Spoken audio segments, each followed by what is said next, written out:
Hello friends, welcome back to law in Telugu video series. ఈరోజు వీడియోలో మనం క్రిమినల్ రూల్స్ ఆఫ్ ప్రాక్టీస్లోని రూల్ 66 గురించి తెలుసుకోబోతున్నాం. How witnesses shall be referred to. So వీళ్ళు మనం విట్నెస్లు ఎవరైతే ఉన్న సాక్షిని మనం ఎలా రిఫర్ చేయాలి? Right. Witnesses shall be referred by their names or rankings as PW or DW. And if the witnesses are not examined but cited in the charge sheet, they should be referred by their names and not by numbers allotted to them in the charge sheet.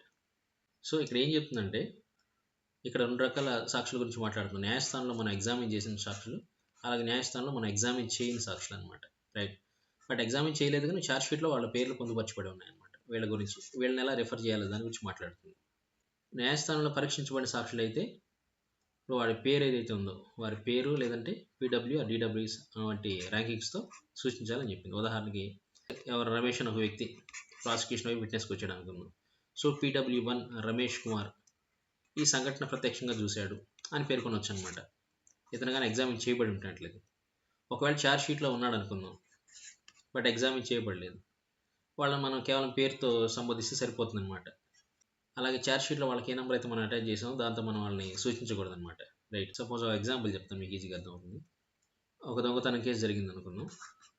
So charge షీట్లో 10 మందిని mention చేశారన్నమాట సాక్షుల కింద.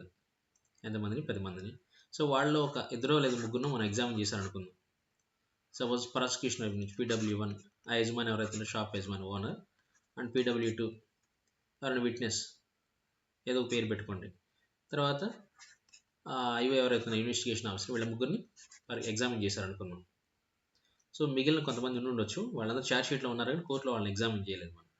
So అప్పుడు మనం ఎలా చేస్తామంటే, ఈ PW1 ఎవరు ఓనర్ ఎవరైతే ఉన్నారో అతని పేరు రాస్తాం అనమాట. సపోజ్ రవికుమార్ తన షాపును రాత్రి 10 గంటలకి క్లోజ్ చేశాడని చెప్పాడు అనుకున్నాం.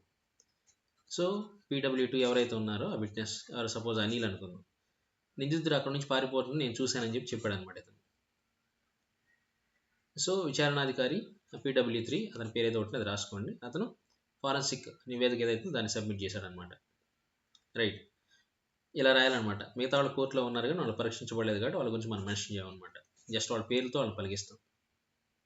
అలా కాకుండా ఛార్జ్ షీట్లో సాక్షి నెంబర్ 7 తెలిపిన ప్రకారం అంటే ఇలా రాస్తే తప్పు అవుతుంది అనమాట. ఎందుకంటే ఆ 7 అనే వ్యక్తిని మనం ఇంకా ఛార్జ్ షీట్లో పొందుపరిచాము కానీ కోర్టులో పరీక్షించలేదు కాబట్టి అతను మన పేరుతోనే చెప్పాలి తప్ప అతని నెంబర్తో కాదనమాట. రైట్.